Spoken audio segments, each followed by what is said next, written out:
ঘর ছাড়াদের বাড়িতে ঢোকাতে হবে। আমার তো ঘর ছাড়া কেউ আছে বলে জানা নেই।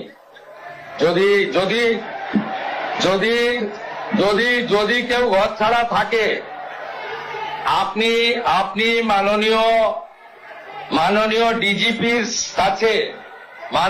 ডিজিপির কাছে তালিকা দেবেন, কিন্তু শর্ত একটাই, ওই ব্যক্তির বিরুদ্ধে 2021 সালে নির্বাচন পরবর্তী সন্ত্রাসের যে 12,500 এফআইআর হয়েছিল তার কোনো অভিযোগ নেই।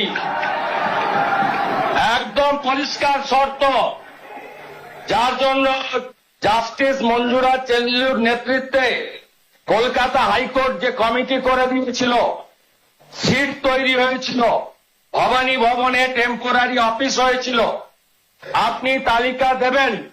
তার মধ্যে যদি সম্মানীয় রাজনৈতিক ব্যক্তিত্ব থাকে যাদের বিরুদ্ধে 2021-এর পোস্টপোল ভায়োলেন্সের অভিযোগ নেই, তাকে সসম্মানে এলাকার বিজেপির বিধায়ক এবং এসপি গিয়ে বাড়িতে ঢুকিয়ে দিয়ে আসবে।